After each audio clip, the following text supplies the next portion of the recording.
Let's bring in Hollywood divorce attorney David Glass for more on this. David? People going through divorces are going through some of the hardest times of their lives, and a lot of what they're going through is emotional. And in any divorce, there's a huge sense of loss, and loss of relationship, of money, some friends. Hi, I'm David Glass, host of the HourGLASS Podcast. As you know, in season 6, we've been exploring the influence of film and TV on the state of mind of people going through a breakup.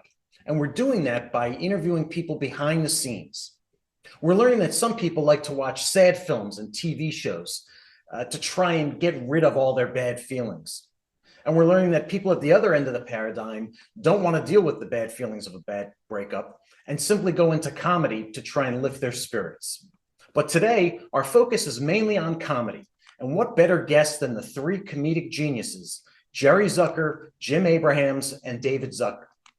Their classic movie Airplane is still flying high after more than 44 years. Now, the film, made with a $3.5 million budget, has gone on to make over $200 million.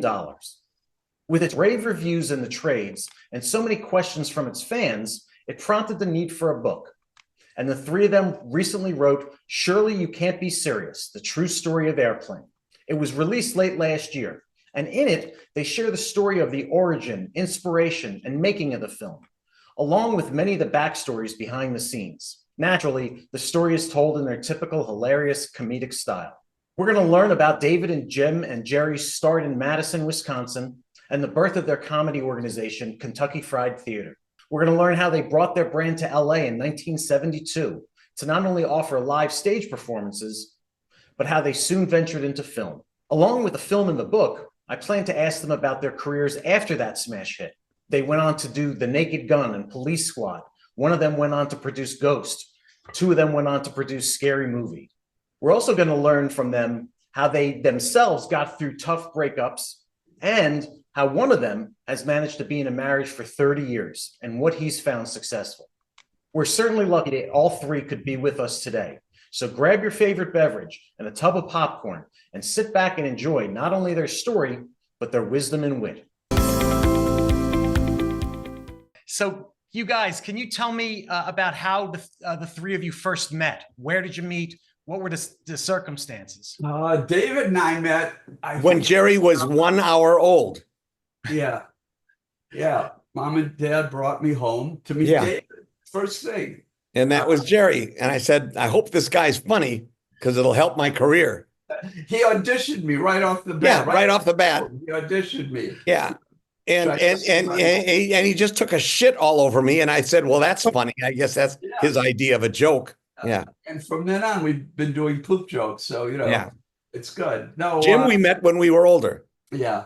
Well, our mothers and our fathers actually were business partners in real estate. They call it A to Z in Realty was their little rhyme. But and then our sisters were college roommates and best friends in high school. And our mothers used to dance together at the Boom Boom Room. No, they didn't really. But the families were friends, so we would see Jim periodically, and we kind of hang around, and we shared a common sense of humor. Great, and so I got the book last week, and then I planned to have a week to read it. And I started reading it at work and canceled my appointments and read it straight through the night till about 2 a.m. It's an amazing book because of all the backstories, all these stars and comedians talking about their connection to the movie. But I was interested. So you started out working together at something called Kentucky Fried Theater in college. How did that come about, and what happened to it? Well, we got a hold of some videotape equipment, and back in 1971, that was a real rare thing. Yeah. And there were 2 big reel-to-reel decks, but we had videos, so we started doing spoofs on commercials, and then we hooked up with this other high school friend named Dick Chudnow, and he wanted to do an improv show, and so we combined the live show and the video, and that's how Kentucky Fried Theater was started on the campus at UW. Right. Actually, we started taping stuff in David and Jerry's basement just for the fun of it before that. And we started to show the tapes we had made to friends and family, and they laughed. So we thought, well, maybe we can do this in a bigger audience. So we found the back room of a bookstore in Madison, Wisconsin, on the campus, and we rented it and sort of renovated it into a little theater.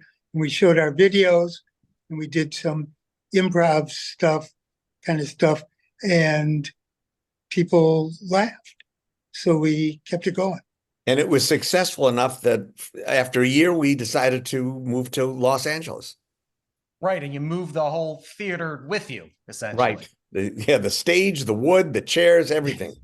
Carpets, yeah. And so what kind of, and had you graduated yet, or was this just a leap of faith that you're going to move to Hollywood and become big? No, as I actually drove past my college graduation on the way to Los Angeles. It's my sister was the first, and so the family all went. That was a big deal. David, they went because he was the senior class president and he spoke. So we all went. And then by the time I graduated, nobody cared. That was Jerry's claim to fame. No one cared. Yeah. No one cared. That's the title of my book. That's right. Nobody cares. Yes. And I love the vignette from the book about how when you were shopping your first movie, you were trying to get in touch with people at the various studios, and some studio executive asked you whether the show was a go, and you asked him, what does that mean? And then his answer to you was, just come back to me when you have the money to film. Who was that, and where did it go from there? That was actually Robert Stack's agent, because we wrote the first version of Airplane, back in 1975, and we didn't know what we were doing. As we make it pretty clear in the whole book that most of the time we didn't know what we were doing. So that's why the book is so inspiring. So people think, well, if these knuckleheads could do it, maybe I could do this. And but we learned as we were doing it, and we couldn't find financing for that first version of Airplane. So that's why we did Kentucky Fried Movie. Right. And so what's the backstory on how Airplane came together? I read a little bit about something called 0 Hour. What was the connection between these things? Well, the way that we would get, new material for our theater would we just leave the video recorder on all night to get whatever is on in the middle of the night, because that's when the stupidest commercials are on TV and stuff. And then we come to work and we look at what we had taped the night before. When we got to work, and we had taped this movie called 0 Hour, which was a 1957 melodrama written by Arthur Haley and starring Linda Darnell and Sterling Hayden. It was the straight version of Airplane. It was a story about a guy with PTSD who gets on a plane in order to get his girl back and has to overcome his demons in order to have the courage to fly the plane down. It was Airplane, except serious.